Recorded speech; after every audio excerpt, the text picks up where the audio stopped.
Hey YouTubers, it's your friendly neighborhood Captain Endman. How are you all doing today on this lovely day? Spider-Man Homecoming is the sixth Spider-Man movie with another incarnation of Peter Parker slash Spider-Man in Tom Holland. Spider-Man Homecoming is a coming-of-age movie where our hero learns to be Peter Parker and Spider-Man. Peter Parker, where he has crushes on these girls, he wants to talk to girls, he has quizzes, homework, all that high school problem stuff, while balancing out being Spider-Man where he has to save the world, save people, and potentially become an Avenger. Now, this is a very special movie because this is the first time where two giant studios in Marvel Studios and Sony, they work together to make this movie. Sony still owns Spider-Man, but Marvel now has the full creative control into making this movie. So even though this is a Sony movie, Marvel still has the creative control, so they both have compromised in what they wanted to make, and thus they made Spider-Man Homecoming. Now, I know a few people, including myself to be honest, who were a little fatigued by another Spider-Man movie because we've gone five Spider-Man movies already, and the last three just weren't as good as Spider-Man 1 or 2. Even though he was amazing in Civil War, I just didn't want to see another Spider-Man movie.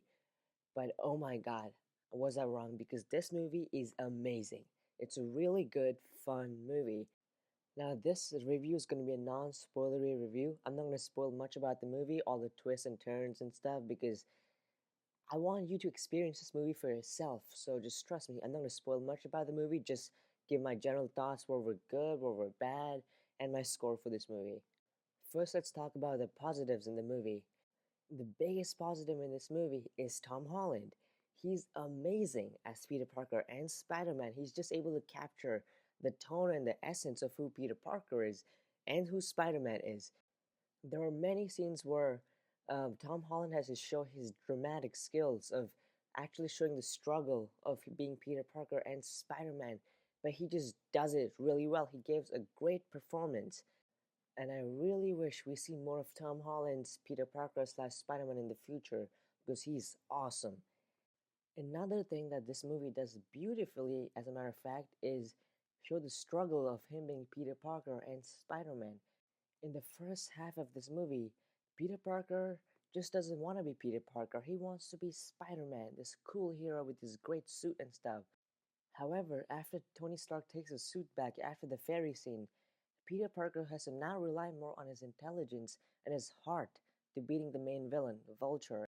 This movie shows that it's actually Peter Parker who can beat the villain because he's a good person underneath that suit. Another huge positive in the movie is the humor. And quite honestly, Spider-Man Homecoming is the funniest MCU movie we've gone to date.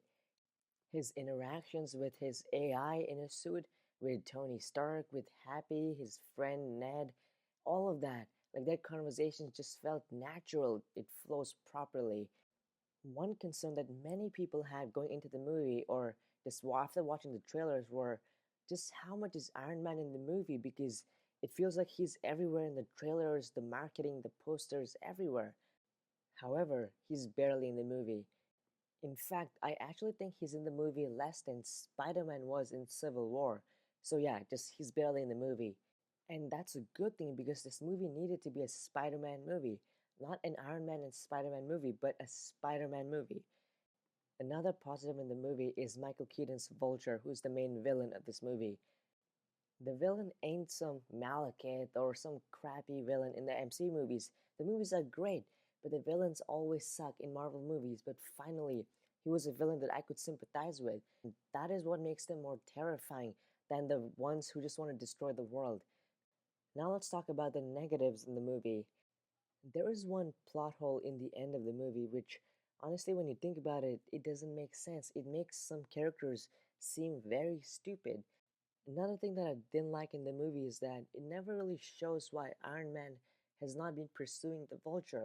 Like he's been stealing all the leftover Chitauri tech from the first Avengers and stuff. So it would make sense why Stark should pursue him, but he doesn't. I think that's a big flaw in the movie. Another flaw in the movie is that there isn't a lot of character development for the secondary characters like Michelle and Lizzie.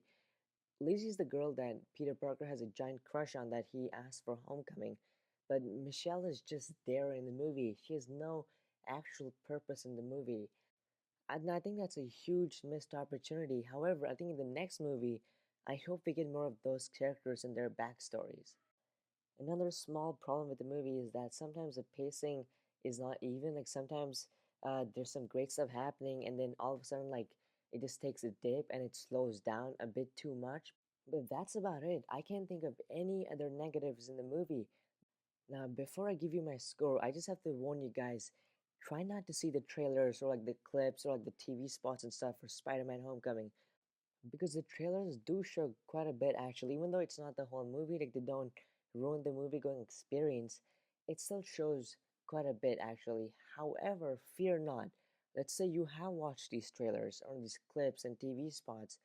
Believe me, there's a few twists in the movie that you won't see coming.